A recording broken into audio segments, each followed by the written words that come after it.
ಯಸ್ಮಿನ್ನಿದಂ ಸಂಚ ವಿಜೈತಿ ಸರ್ವಂ ಯಸ್ಮಿನ್ ದೇವಾ ಅಧಿವಿಶ್ವೇ ನಿಷೇದುಃ ತದೇವ ಭೂತಂ ತದುಭವ್ಯಮಾಜಿದಂ ತದಕ್ಷರೇ ಪರಮೇ ವ್ಯೋಮನ್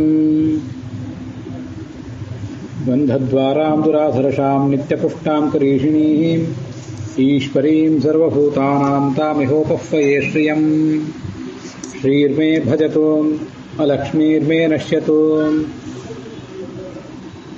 ಆನಃ ಪವಸ್ವಧಾರಾಯ ಪವಾಮಾನರಯಿಂ ದ್ಯುತಿಂ ಯಯಾ ಜ್ಯೋತಿರ್ವಿದಾಸೀನಃ ಭದ್ರಂ ಕರ್ಣೇಭಿಃ ಶೃಣುಜಾಮದೇವಾಃ ಭದ್ರಂ ಪಶ್ಯೇಮಾಕ್ಷಭಿರ್ಯಜತ್ರಾಃ ಸ್ಥಿರೈರಂಗೈಃ ಸ್ತುಷ್ಟುವಾಂಸಸ್ತನೂಭಿರ್ವ್ಯಶೇಮ ದೇವಹಿತಂ ಜದಾಯುಃ. ಶ್ರೀ ಗುರುಭ್ಯೋ ನಮಃ. ಅಧಿಕಜ್ಯೇಷ್ಠಮಾಸಸ್ಯ ಶುಕ್ಲಪಕ್ಷಸ್ಯ ಷಷ್ಠೇ ದಿವಸೇऽಸ್ಮಿನ್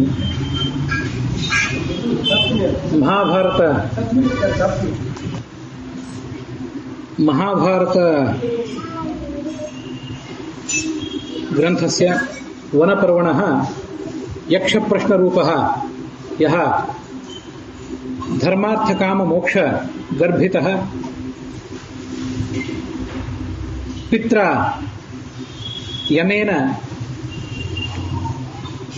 ये प्रश्नाः धर्मराजं पुत्रं प्रति पृष्टाः अत्यन्तं गम्भीराः विषयाः तेषां प्रश्नानाम् उत्तरत्वेन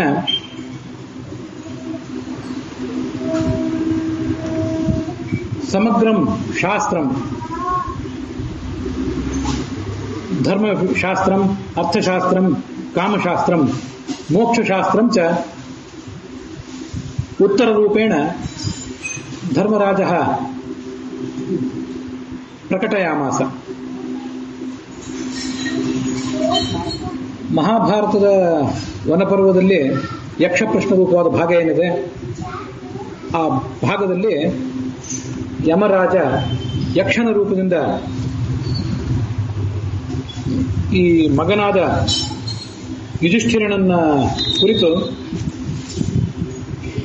ಪ್ರಶ್ನೆ ಮಾಡಿದ ಪ್ರಶ್ನೆಗಳು ಅಷ್ಟೇ ಗಂಭೀರ ಇದ್ದವು. ಅವನು ಕೊಟ್ಟ ಉತ್ತರಗಳು ಕೂಡ ಧರ್ಮ ಅರ್ಥ ಕಾಮ ಮೋಕ್ಷಗಳ ಕುರಿತಾದ ವಿಸ್ತೃತವಾದ ವರ್ಣನ ಎಲ್ಲ ಶಾಸ್ತ್ರಗಳಲ್ಲಿ ಏನಿದೆ ಸರ್ವಶಾಸ್ತ್ರಾರ್ಥ ಗರ್ಭಿತವಾದಂಥ ಉತ್ತರಗಳನ್ನೇ ಆ ಯಮನು ಕೂಡ ನಿರೀಕ್ಷಿಸಿದ್ದ. ಮಗನು ಕೂಡ ಅಂಥದೇ ಉತ್ತರಗಳನ್ನು ಕೊಟ್ಟ. ಅದನ್ನೆಲ್ಲ ಕಳೆದ ದಿವಸ ನಾವು ನೋಡಿದ್ದೇವೆ. ಯಾರನ್ನ ನಾವು ಬ್ರಾಹ್ಮಣ ಅಂತ ಕರೀಬೇಕು, ಯಾರ ಮಹತ್ವ ಎಂಥದ್ದು, ಕುಲದ ಮಹತ್ವವೇನು, ಬ್ರಾಹ್ಮಣ ಅಂತ ಯಾರನ್ನು ಕರೀಬೇಕು, ಕೇವಲ ಕುಲದ ಕಾರಣದಿಂದಾಗಿ ಸ್ವಾಧ್ಯಾಯ ನಾವು ಅಧ್ಯಯನ ಮಾಡಿದ್ದು, ಶ್ರವಣ ಮಾಡಿದ್ದು, ನಮ್ಮ ವಂಶ, ನಮ್ಮ ಸಂಸ್ಕಾರ ಇವು ಯಾವುವು ಕೂಡ ನಮ್ಮನ್ನು ಬ್ರಾಹ್ಮಣ ಅಂತ ಕರೀಲಿಕ್ಕೆ ಕಾರಣ ಅಲ್ಲ. ದೊಡ್ಡ ಶಾಸ್ತ್ರ ವಿಮರ್ಶಕ, ದೊಡ್ಡ ಪಾಠಕ, ದೊಡ್ಡ ಉಪನ್ಯಾಸಕ ಇವರೆಲ್ಲರೂ ಕೂಡ ದುರ್ವೃತ್ತ ಉಳ್ಳವರಾಗಿದ್ದರೆ, ದುಶ್ಚಟ ಉಳ್ಳವರಾಗಿದ್ದರೆ ಮೂರ್ಖರು ಅಂತ ಕರೆಸ್ಕೋತಾರೆ. ಬ್ರಾಹ್ಮಣರು ಅಂತ ಕರೆಸ್ಕೊಳ್ಳಿಕ್ಕೆ ಅವ್ರು ಯೋಗ್ಯರಲ್ಲ. ಯಾಕೆ ಕ್ರಿಯಾವಾಂಸ ಪಂಡಿತ, ವೇದೋಕ್ತ ಕ್ರಿಯೆಗಳನ್ನು ಯಾರು ಆಚರಣೆಗೆ ತಂದಿರ್ತಾರೆ ಅವರೇ ಬ್ರಾಹ್ಮಣರು ಅಂತ ಯುಧಿಷ್ಠಿರಕ್ಕೆ ಉತ್ತರ ಹೇಳಿದ. ಮಹಾಭಾರತದ ಸಭಾಪರ್ವದಲ್ಲಿ ನಾರದ ಮತ್ತು ಯುಧಿಷ್ಠಿರ ಅವರ ನಡುವೆ ಕೂಡ ಒಂದು ಸಂವಾದ ಇದೆ. ಅಲ್ಲಿಯೂ ನಾರದರು ಆ ಯುಧಿಷ್ಠಿರನನ್ನು ಕೇಳ್ತಾರೆ, ನಿನ್ನ ಶ್ರವಣ, ನೀನು ಮಾಡಿದ ಶ್ರವಣ ಸಫಲ ಆಗಿದೆಯೇನೋ. ಅವರು ಮಾಡುವ ಅನೇಕ ಪ್ರಶ್ನೆಗಳಿಗೆ ಇವನು ಉತ್ತರ ಕೊಡ್ತಾನೆ.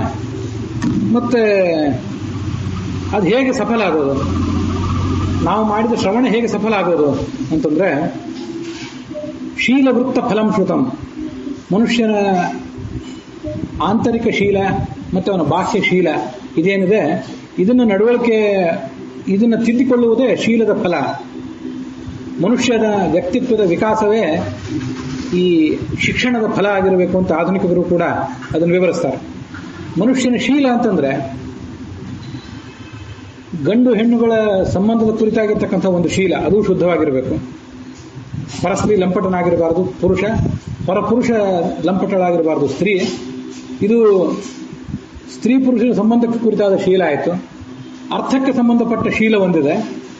ಧರ್ಮದಿಂದ ಅರ್ಥವನ್ನು ಗಳಿಸಬೇಕು, ಧರ್ಮದಿಂದಲೇ ಅದನ್ನು ಖರ್ಚು ಕೂಡ ಮಾಡಬೇಕು, ಅದು ಒಂದು ಶೀಲ. ಹೀಗೆ ಶೀಲವು ಕೂಡ, ಕ್ಯಾರೆಕ್ಟರ್ ಅನ್ನೋದು ಕೂಡ ಅನೇಕ ಮುಖಗಳನ್ನು ಒಳಗೊಂಡದ್ದಿದೆ. ಅದು ಯಾರಿಗಿರೋದಿಲ್ಲ ಆತ ಭ್ರಷ್ಟನಾಗ್ತಾನೆ ಅಂತ ಅನ್ನೋದನ್ನೆಲ್ಲ ಕಳೆದ ದಿವಸ ನೋಡಿದ್ದೀವಿ.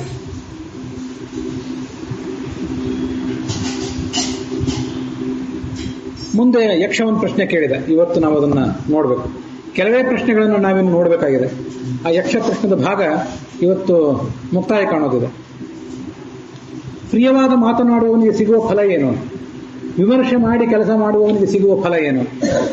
ಅನೇಕ ಮಿತ್ರರನ್ನು ಸಂಪಾದನೆ ಮಾಡಿದಂತಹ ವ್ಯಕ್ತಿಗೆ ಸಿಗುವ ಫಲ ಏನು? ಜೀವಮಾನ ಪೂರ್ಣ ಧರ್ಮವನ್ನು ಆಚರಿಸಿದವನಿಗೆ ಸಿಗುವ ಫಲ ಏನು?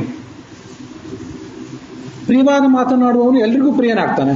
ಪ್ರಿಯವಾಕ್ಯ ಪ್ರಧಾನೇನ ಸರ್ವೇ ತುಷ್ಯಂತಿ ಜಂತವಃ ತಸ್ಮಾತ್ ತದೇವ ವಕ್ತವ್ಯಂ ವಚನೇ ಕಾ ದರಿದ್ರತಾ ಅಂತ ಒಂದು ಸಂಸ್ಕೃತದಲ್ಲಿ ಸುಭಾಷಿತ. ನಮಗೆ ಇನ್ನೊಬ್ಬರಿಗೆ ಯಾರಿಗಾದ್ರೂ ದಾನ ಕೊಡುವ ಪ್ರಸಂಗ ಬಂದಾಗ, ಮತ್ತೇನೋ ಕೊಡುವ ಪ್ರಸಂಗ ಬಂದಾಗ ನಾವು ಕಷ್ಟಕ್ಕೊಳಗಾಗ್ತೀವಿ. ದುಡ್ಡಿದ್ರೆ ಕೊಡ್ಲಿಕ್ಕೆ ಸಾಧ್ಯ, ಇಲ್ಲದೇ ಇದ್ರೆ ಕೊಡ್ಲಿಕ್ಕೆ ಸಾಧ್ಯ ಇಲ್ಲ. ಆದರೆ ಒಂದು ಒಳ್ಳೆ ಮಾತಾಡ್ಲಿಕ್ಕೆ ಏನು ದಾರಿದ್ರ್ಯ ಇದೆ ಮನುಷ್ಯನಿಗೆ? ಅದಕ್ಕೇನು ನಮ್ಮ ಕೈಯಿಂದ ಖರ್ಚಾಗಬೇಕಾದ್ದೇನಿಲ್ಲಲ್ಲ. ಪ್ರಿಯವಾಕ್ಯ ಪ್ರದಾನ ಮಾಡಿದರೆ ಎಲ್ಲ ಪ್ರಾಣಿಗಳಿಗೂ ಸಂತೋಷ ಆಗ್ತದೆ, ಮನುಷ್ಯರಿಗೂ ಸಂತೋಷ ಆಗ್ತದೆ, ಪ್ರಾಣಿ ಪಕ್ಷಿಗಳಿಗೂ ಸಂತೋಷ ಆಗ್ತದೆ. ತಸ್ಮಾತ್ ತದೇವ ವಕ್ತವ್ಯಂ, ಅದನ್ನೇ ಆಡಬೇಕು. ವಚನೇ ಕಾ ದರಿದ್ರತಾ, ದುಡ್ಡು ಹಣಕಾಸಿಗೆ ದಾರಿದ್ರ್ಯ ಇರ್ಬೋದು ಮನುಷ್ಯನಿಗೆ, ಒಳ್ಳೆ ಮಾತಾಡ್ಲಿಕ್ಕೆ ಏನು ದಾರಿದ್ರ್ಯ ಇದೆ ಅಂತ ಕೇಳ್ತಾರೆ. ಆದರೆ ಅದು ಎಷ್ಟು ಸುಲಭವಾಗಿ ಒಳ್ಳೆ ಮಾತಾಡೋದು ಅಷ್ಟೇ ಕಷ್ಟ ಕೂಡ. ನಾವು ಕೆಟ್ಟ ಮಾತಾಡುವುದನ್ನು ರೂಢಿಸ್ಕೊಂಡು ಬಿಟ್ಟಿರ್ತೀವಿ. ಉದ್ದೇಶಪೂರ್ವಕವಾಗಿಯೋ ತಿಳಿಯೋದೆಯೋ ಅನುದ್ದೇಶಪೂರ್ವಕವಾಗಿಯೋ ಕೆಟ್ಟ ಮಾತುಗಳು, ನೋಯಿಸುವ ಮಾತುಗಳನ್ನ ಆಡೋದನ್ನ ನಾವು ಅಭ್ಯಾಸ ಮಾಡ್ಕೊಂಡು ಬಿಟ್ಟಿರ್ತೀವಿ. ಅದನ್ನು ಮನುಷ್ಯ ಕಳ್ಕೊಳ್ಬೇಕು, ಆ ಪ್ರವೃತ್ತಿಯನ್ನು ತಿದ್ದಿಕೊಳ್ಬೇಕು. ವಿಮರ್ಶೆ ಮಾಡಿ ಕೆಲಸ ಮಾಡುವವನು ಗೆಲ್ಲುತ್ತಾನೆ. ಈ ಜಗತ್ತಿನಲ್ಲಿ, ಐಹಿಕ ಜಗತ್ತಿನಲ್ಲಿಯೂ ಪಾರತ್ರಿಕ ಜಗತ್ತಿನಲ್ಲಿಯೂ ಎಲ್ಲ ಕಡೆ ಅವನು ಗೆಲ್ಲುತ್ತಾನೆ. ಅನೇಕ ಮಿತ್ರರನ್ನು ಸಂಪಾದನೆ ಮಾಡಿದವನು ಸುಖ ಪಡ್ಕೋತಾನೆ. ಈ ಜಗತ್ತಿನಲ್ಲಾಗಲಿ ಮತ್ಯಾವುದೇ ಏನಾದರೂ ಸಮಸ್ಯೆ ಆದರೆ ಆ ಮಿತ್ರರು ಅವನ ಕೈ ಹಿಡಿತಾರೆ.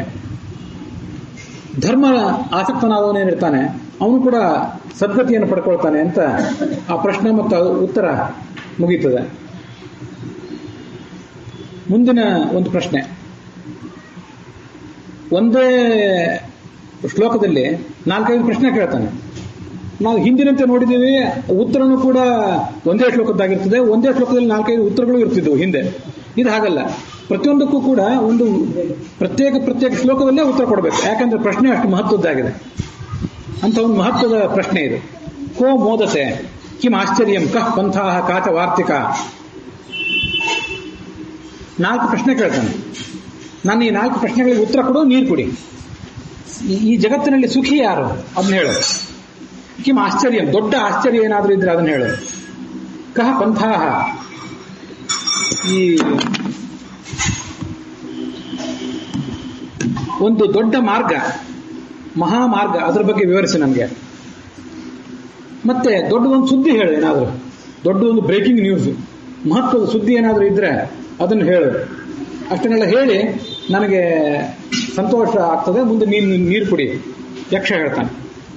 ಅದಕ್ಕೆ ಇವನು ಏನು ಒಂದು ಶ್ಲೋಕದಲ್ಲಿ 4 ಪ್ರಶ್ನೆ ಕೇಳಿದೆ, ಇದಕ್ಕೆ ಒಂದೊಂದು ಶ್ಲೋಕದಲ್ಲೇ ಅವನು ಉತ್ತರ ಕೊಡಬೇಕಾಯ್ತು. ಯಾಕಂದ್ರೆ ಉತ್ತರ ಅಷ್ಟು ಮಹತ್ವದ್ದಾಗಿದೆ.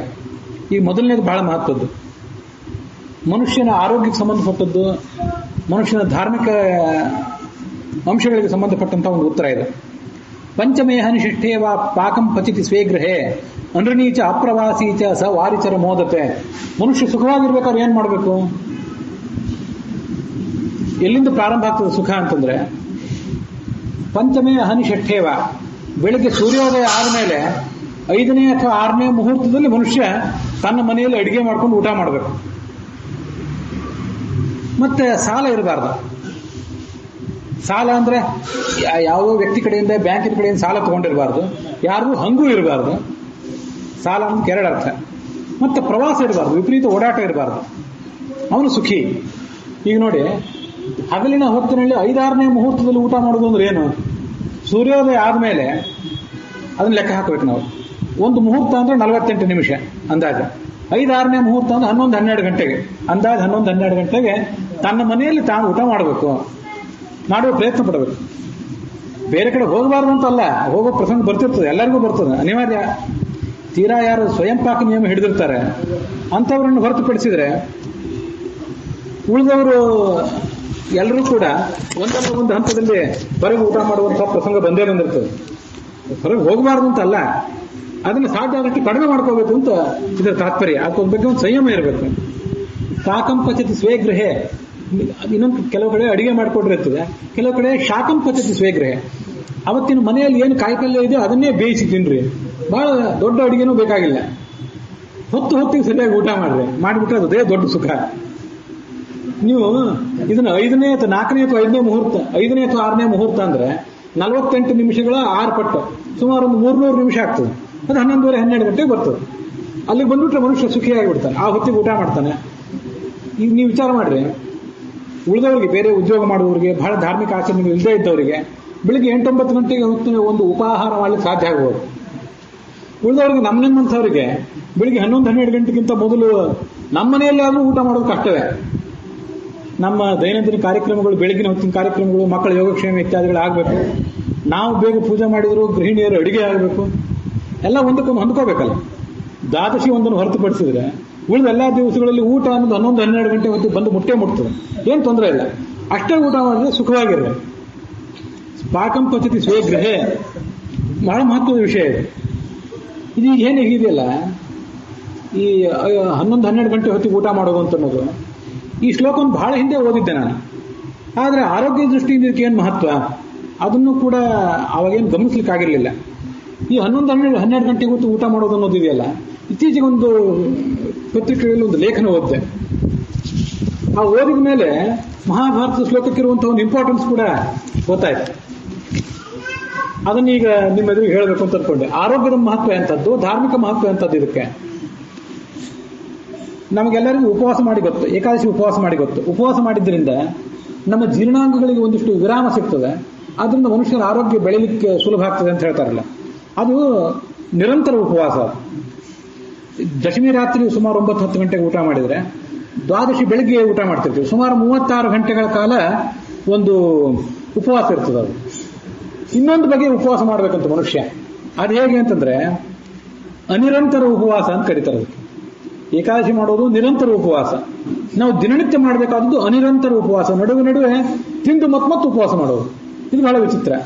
ಅದಕ್ಕೆ ಇಂಗ್ಲಿಷ್ನಲ್ಲಿ ಇಂಟರ್ಮಿಟೆಂಟ್ ಫಾಸ್ಟಿಂಗ್ ಅಂತ ಕೆಲವರು ಅವನು ಈಗಾಗಲೇ ರೂಢಿಸಿಕೊಂಡಿದ್ದಾರೆ. ಅಂತ ಒಬ್ಬ ತಜ್ಞ, ಯಾರೋ ವೈದ್ಯ ಬರೆದದ್ದು, ಅವನು ಕೆಲವರು ವೈದ್ಯರನ್ನ ಸಂಪರ್ಕ ಮಾಡಿ ಆ ಅಭಿಪ್ರಾಯವನ್ನು ರೂಢಿಸಿದ್ದು. ಅದನ್ನು ಈಗ ನಿಮ್ಮ ಎದುರಿಗೆ ಹೇಳಬೇಕು ಅಂತ ಅನ್ಕೊಂಡೆ.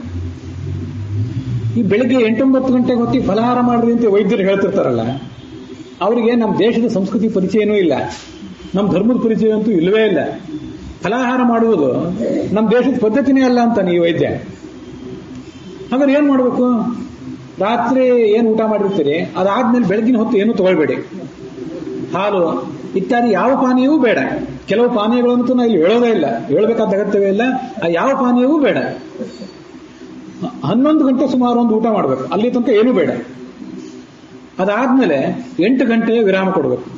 11 ಗಂಟೆ ನಂತರ 8 ಗಂಟೆ ಒಂದು ವಿರಾಮ ಕೊಡಬೇಕು. ಆ ವಿರಾಮದ ನಡುವೆ ಏನೂ ತಿನ್ನಬಾರ್ದು. ಮತ್ತೆ ಆವಾಗ ಉಪವಾಸ. ಆ 8 ಗಂಟೆ ಆದ್ಮೇಲೆ ಮತ್ತೆ ಊಟ. ಸಾಯಂಕಾಲ 7-8 ಗಂಟೆ ಸುಮಾರು ಒಂದು ಊಟ, ಬಹಳ ವಿಳಂಬ ಮಾಡಬಾರ್ದು. 7-8 ಗಂಟೆ ಸುಮಾರು ಒಂದು ಊಟ. ಅದಾದ್ಮೇಲೆ ಮತ್ತೆ 16 ಗಂಟೆ ಉಪವಾಸ. ಅದು ಮತ್ತೆ ಬೆಳಿಗ್ಗೆ 11 ಗಂಟೆಗೆ ಬರ್ತದೆ. ಇದನ್ನ ಅನಿರಂತರ ಉಪವಾಸ, ಇಂಟರ್ಮಿಟೆಂಟ್ ಫಾಸ್ಟಿಂಗ್ ಅಂತಾರೆ ಅವರು. ಈಗ ನೋಡಿ, ಮಹಾಭಾರತದಲ್ಲಿ ಬಂತಲ್ಲ ಈ ಪಂಚಮೇಹನಿ ಶಿಷ್ಟೇವ, 5-6ನೇ ಗಳಿಗೆ 5-6ನೇ ಮುಹೂರ್ತಕ್ಕೊಂದು ಊಟ ಮಾಡ್ರಿ ಅಂತಂದ್ರೆ ಅದು ಅಲ್ಲಿಗೆ ಬಂತು ನಿಂತಿದ್ದು. ಅದರಿಂದ ಏನು ಅನುಕೂಲ ಆಗ್ತದೆ ಅಂತಂದ್ರೆ ಅವನು ಹೀಗೆ ಬರೀತಾನೆ, ಉಪಾಹಾರ, ಹಾಲು ಇತ್ಯಾದಿ ಯಾವ ಪಲ್ಯವೂ ಇಲ್ಲ, ಊಟ ಮಾತ್ರ ಚೆನ್ನಾಗಿ ಹೊಟ್ಟೆ ತುಂಬಿ ಊಟ ಮಾಡ್ರಿ. ಈ ಅನ್ನ ಸಾರು ನಿಮ್ಗೆ ಏನೇನು ಪದಾರ್ಥಗಳನ್ನು ತಿನ್ಬೇಕು ಅಂತ ಅನ್ಸುತ್ತೆ ಎಲ್ಲವನ್ನೂ ಊಟ ಮಾಡ್ರಿ. ಸಾಯಂಕಾಲ 7 ಗಂಟೆ ನಂತರ ಊಟ ಮಾಡ್ಬೇಕು. ಅದಾದ್ಮೇಲೆ 16 ಗಂಟೆ ಏನು ತಗೊಳ್ಳೋಂಗಿಲ್ಲ. ಮತ್ತೆ ಇದನ್ನೆಲ್ಲ ವಿವರಿಸ್ತಾನೆ. ಇವರು ಇದನ್ನ ಆಚರಣೆ ಮಾಡಿ ನೋಡಿದ್ರಂತೆ. ಮೊದಲು ಒಂದು ವಾರ ಕಷ್ಟ ಆಯ್ತು, ಯಾಕಂದ್ರೆ ನಡುವೆ ಏನೋ ತಿಂತಿದ್ರು, ತಿನ್ನೋದಕ್ಕೆಲ್ಲ ಬ್ರೇಕ್ ಬಿತ್ತಲ್ಲ, ಸ್ವಲ್ಪ ಕಷ್ಟ ಆಯ್ತಂತ ಅವರಿಗೆ. ಅದಾದ್ರೆ ಮುಂದೆ ಗ್ಯಾಸ್ಟ್ರಿಕ್ ಸಂಬಂಧಪಟ್ಟಂತ ತೊಂದರೆಗಳು ಅವೆಲ್ಲ ಪರಿಹಾರ ಕಂಡವು, ದೇಹ ಹಗುರ ಆಯ್ತು, ಕಾಲ್ನಡಿಗೆ ಯೋಗಾಭ್ಯಾಸ ರೂಢಿಸಿಕೊಂಡ್ರು, ಮತ್ತಷ್ಟು ಸುಖ ಆಯ್ತು. 6 ತಿಂಗಳಲ್ಲಿ 10 ಕಿಲೋ ತೂಕ ಕಡಿಮೆ ಆಯ್ತು ಈ ಮನುಷ್ಯನಿಗೆ. ಇದನ್ನ ನೋಡ್ರಿ, ನಮ್ಮ ದೇಹ ಉಪವಾಸಕ್ಕೆ ಒಗ್ಗಿಕೊಂಡೇ ಇದೆ. ವಿಪರೀತವಾಗಿ ತಿನ್ನೋದು ಈ ದೇಹದ ಅಗತ್ಯ ಇಲ್ಲ, ಇದಕ್ಕೆ ಬೇಕಾಗಿಲ್ಲ. ಇದು ವಿಪರೀತವಾಗಿ ತಿಂತಾ ಇರೋದ್ರಿಂದ ಏನಾಗ್ತದೆ, ಆ ದೇಹಕ್ಕೆ ಆ ಆಹಾರವನ್ನು ನಿರೀಕ್ಷಿಸುವುದು ಒಂದು ಅಭ್ಯಾಸ ಆಗಿಬಿಡ್ತದೆ. ನೀವು ಬೆಳಿಗ್ಗೆ 8 ಗಂಟೆಗೆ ಒಂದು ತಿನ್ನೋದನ್ನು ರೂಢಿ ಮಾಡ್ಕೊಂಡ್ರೆ, ಅಥವಾ ಬೆಳಿಗ್ಗೆ 5-6 ಗಂಟೆಗೆ ಕೆಲವರು ಏನಾದ್ರು ಕುಡಿಯೋ ರೂಢಿ ಮಾಡ್ಕೊಂಡಿರ್ತಾರಲ್ಲ, ಆ 5-6 ಗಂಟೆಗೆ ಏನಾದ್ರು ಕುಡಿದೇ ಹೋದ್ರೆ, ಅಥವಾ 7-8-9 ಗಂಟೆಗೆ ಏನಾದ್ರು ಉಪಹಾರ ಮಾಡದೆ ಹೋದ್ರೆ, ಆ ಹೊಟ್ಟೆಗೆ ದೇಹ ಅಲಾರಾಮ್ ಕೊಡ್ಲಿಕ್ಕೆ ಶುರು ಮಾಡ್ತದೆ, ಚುರು ಕೊಡ್ಲಿಕ್ಕೆ ಶುರು ಆಗ್ತದೆ. ಅದು ಬೇಕೇ ಅನ್ನಿಸ್ತದೆ. ಆದ್ರೆ ನಾವು ಇದನ್ನ ಬಿಟ್ಟು 11 ಗಂಟೆಗೆ ತಿನ್ನೋದನ್ನ ರೂಢಿ ಮಾಡ್ಕೊಂಡ್ರೆ, ಈಗ ನಿಮ್ಗೆಲ್ಲ ಬೆಳಿಗ್ಗೆ 5-6 ಗಂಟೆಗೆ ಎಂದು ಹೊರಟೆ ಚುರು ಗುಟ್ಟೋದಿಲ್ಲ. 11 ಗಂಟೆ 12 ಗಂಟೆ ನಂತರ ಕಷ್ಟ ಆಗ್ತದೆ. ನಾವು ಅದಕ್ಕೆ ಹೊಂದ್ಕೊಂಡಿದ್ದೇವೆ. ಹಾಗೆ ನಮ್ಮ ಹೊಟ್ಟೆಗೆ ಆ ಅಭ್ಯಾಸ ಕೊಡೋಣ. ಅದಕ್ಕೆ ಬೆಳಿಗ್ಗೆ ಸದಾ ತಿನ್ನೋದ್ರಿಂದ 5 ಗಂಟೆ, ಬೆಳಿಗ್ಗೆ 5-6 ಗಂಟೆಗೆ ಒಮ್ಮೆ, 8-9 ಗಂಟೆಗೆ ಒಮ್ಮೆ, 10-11 ಗಂಟೆಗೆ ಇನ್ನೊಮ್ಮೆ, 2-3 ಗಂಟೆಗೆ ಮತ್ತೊಮ್ಮೆ, ಸಾಯಂಕಾಲ 5-6 ಗಂಟೆಗೆ ಮತ್ತೊಂದು ಏನೋ ಒಂದಿಷ್ಟು. ಇದಕ್ಕೆ ಸದಾ ಭುಕ್ತ ಸ್ಥಿತಿ ಅಂತಾರೆ. ಸದಾ ಭುಕ್ತ ಸ್ಥಿತಿ, ಫೆಡ್ ಮೋಡ್. ಈ ನಮ್ಮಲ್ಲಿ ಜನರಲ್ ಮೋಡು, ವೈಬ್ರೇಟ್ ಮೋಡು ಅಂತೆಲ್ಲ ಈ ಮೊಬೈಲಿಗೆ ಮೋಡ್ಗಳು ಇರ್ತಾವೆ. ಹಾಗಿದು ಫೆಡ್ ಮೋಡ್. ನಮಗೆ ಈಗ ಏನಾಗ್ಬಿಟ್ಟಿದೆ ಅಂದ್ರೆ, ನಮ್ಮ body always it is switch on to fed mode. ಯಾವಾಗಲೂ ಏನಾದ್ರು ಬೀಳ್ತಾನೆ ಇರಬೇಕು, ಬೀಳದೆ ಹೋದ್ರೆ ಶರೀರ ಬಂದೇ ಆಗಿಬಿಡ್ತದೆ. ನಾವು ಆ ಸ್ಥಿತಿಯಲ್ಲಿದ್ದೀವಿ. ಸಕ್ಕರೆ ಅಂಶವನ್ನು ನಿಯಂತ್ರಿಸಬೇಕಾಗಿದೆ ನಾವು. ಸಕ್ಕರೆ ಇನ್ಸುಲಿನ್, ಈ ಮಧುಮೇಹವನ್ನು ನಿಯಂತ್ರಿಸಲಿಕ್ಕಾಗಿ ಸದಾ ಇನ್ಸುಲಿನ್ ಅನ್ನು ಸ್ರವಿಸ್ತಾ ಇರ್ತದೆ ನಮ್ಮ ಬಾಡಿ. ಅದಕ್ಕೆ ಬೇಕಾದ ಕೆಲಸ ಆಗ್ತಿರ್ತದೆ. ಸದಾ ಕೆಲಸ ಮಾಡಬೇಕಾದ ಕಾರಣದಿಂದಾಗಿ ಇನ್ಸುಲಿನ್ ಸಂವೇದನೆ ಕಡಿಮೆ ಆಗ್ತದೆ. ಇನ್ಸುಲಿನ್ ಸಂವೇದನೆ ಕಡಿಮೆ ಆಗಿಬಿಟ್ರೆ ಮಧುಮೇಹದ ಪ್ರಮಾಣ ಏರುತ್ತದೆ ಮೇಲೆ. ಇನ್ಸುಲಿನ್ ಸ್ರಾವ ಕಡಿಮೆ ಆಗಿಬಿಟ್ರೆ ಮಧುಮೇಹ ಏರುತ್ತದೆ. ಇದರ ಪರಿಣಾಮ ಅನೇಕ ಭಯಂಕರಗಳು ಆಗಿಬಿಡ್ತವೆ. ಆದರೆ ಈ ಅನಿರಂತರ ಉಪವಾಸ ಅಂತ ಏನೋ ಒಂದು ಈ ಮೆಥಡ್, ಶಾಸ್ತ್ರೀಯ ಮೆಥಡ್ ಹೇಳಿದ್ವಲ್ಲ, ದೇಹ ಮೆದುಳಿನಲ್ಲಿ ಅನೇಕ ಬದಲಾವಣೆ ಆಗ್ತವೆ. ಆಹಾರದಲ್ಲಿ ಯಕೃತ್ತಿನಲ್ಲಿ ಗ್ಲೈಕೋಜನ್ ಅಂತ ಒಂದು ಸಂಗ್ರಹ ಆಗ್ತದೆ. ಶಕ್ತಿ ಬೇಕಾದಾಗ ಈ ಸಂಗ್ರಹ ಕರಗಿ ನಮ್ಮ ದೇಹಕ್ಕೆ ಶಕ್ತಿ ಪೂರೈಕೆ ಮಾಡ್ತದೆ. ಅದು ಕರಗಿ ನಮ್ಮ ದೇಹ ಒಂದು ಹದವಾದ ಸ್ಥಿತಿಯಲ್ಲಿ ಇರ್ತದೆ. ಕರಗದೆ ಹೋದ್ರೆ ಅದು ಸಂಗ್ರಹ ಕೊಬ್ಬಾಗ್ತದೆ, ದೇಹ ಫ್ಯಾಟ್ ದಪ್ಪಾಗಿಬಿಡ್ತದೆ. 10-12 ಗಂಟೆಗಳ ಉಪವಾಸದ ನಂತರ ಈ ಸಂಗ್ರಹ ಕರಗಿ ಮುಂದೆ ಆ ಶಕ್ತಿ ಬೇಕಾದಾಗ ಕೊಬ್ಬಿನ ಜೀವಕೋಶಗಳಿಂದ ಅದೆಲ್ಲ ಪೂರೈಕೆ ಆಗ್ತದೆ. ದೇಹದಲ್ಲಿ ಶೇಖರವಾದ ಕೊಬ್ಬು ಕರಗುತ್ತದೆ. ಆವಾಗ 16 ಗಂಟೆ ಉಪವಾಸ ಮಾಡಿದರೆ ರಾತ್ರಿ ಹೊತ್ತು 60% ಶಕ್ತಿ, ನಮಗೆ ದೇಹಕ್ಕೆ ಬೇಕಾದ ಶಕ್ತಿ ಕೊಬ್ಬಿನ ಅಂಶದಿಂದ ಈ ಕಡೆ ಕೆಳಗೆ ಬರ್ತದೆ. ನಮ್ಮ ದೇಹದಲ್ಲಿ ಅನೇಕ ಥರದ ಗುಣಾತ್ಮಕ ಅಂಶಗಳು ಆವಾಗ ಸಂಗ್ರಹಿತ ಆಗಲಿಕ್ಕೆ ಪ್ರಾರಂಭ ಕಾಣ್ತವೆ. ನಮ್ಮ ದೇಹದಲ್ಲಿ ಕೀಟೋನ್ ಅನ್ನುವ ಅಂಶ ಬಿಡುಗಡೆ ಆಗ್ತದೆ, ಕೀಟೋಸಿಸ್ ಅನ್ನುವ ಸ್ಥಿತಿ ಬಿಡುಗಡೆ ಆಗ್ತದೆ. ಎಲ್ಲವನ್ನೂ ನಾವು ಇಲ್ಲಿ ಹೇಳಬೇಕಾಗಿಲ್ಲ, ಸುಮ್ಮನೆ ಏನೇನು ಅನುಕೂಲ ಆಗ್ತದೆ ಅಂತ ಇದನ್ನ ಯಾರು ವೈದ್ಯರು ಕೆಲವರು ಕೇಳುವವರಿದ್ದಾರೆ ಇದನ್ನೆಲ್ಲ. ಅದಕ್ಕಾಗಿ ಅವರ ಅನುಕೂಲಕ್ಕಾಗಿ ಇದನ್ನೆಲ್ಲ ಹೇಳಿದೆ. ನಮ್ಮ ಈ ಕೀಟೋನ್ ಅಂಶಗಳು ನಮ್ಮ ದೇಹದ ಆರೋಗ್ಯ ಆಯುಷ್ಯವನ್ನು ಹೆಚ್ಚಿಸ್ತವೆ. BDNF ಅನ್ನುವಂಥ ಹಾರ್ಮೋನ್ ಬಿಡುಗಡೆ ಮಾಡ್ತವೆ. ಆ BDNF ಅನ್ನುವ ಹಾರ್ಮೋನ್ನಿಂದ ನರವ್ಯೂಹ ಬಲಿಷ್ಠ ಆಗ್ತದೆ. ಇಷ್ಟೆಲ್ಲ ಅನುಕೂಲಗಳಿವೆ. ಕೆಲವರು ವೈದ್ಯರು ಇದು ಯಾವುದನ್ನು ತಿಳಿಯದೆ ಬೆಳಗಿನ ಉಪಹಾರ ತಪ್ಪಿಸ್ಬೇಡ್ರಿ, ತಿನ್ರಿ ಅಂತ ಒತ್ತಾಯ ಮಾಡ್ತಾರೆ. ನಿಮಗೆ ಅನೇಕ ನೀವು ಕೇಳಿರ್ತಾರೆ. Eat like a king in the morning, ಬೆಳಗಿನ ಹೊತ್ತಿನಲ್ಲಿ ರಾಜನಂತೆ ಉಪಹಾರ ಮಾಡ್ರಿ ಅಂತ ಹೇಳ್ತಾರೆ. Eat like a common man in the afternoon and eat like a beggar in the evening ಅಂತ ಇವ್ರು ಹೇಳ್ಬಿಡ್ತಾರೆ.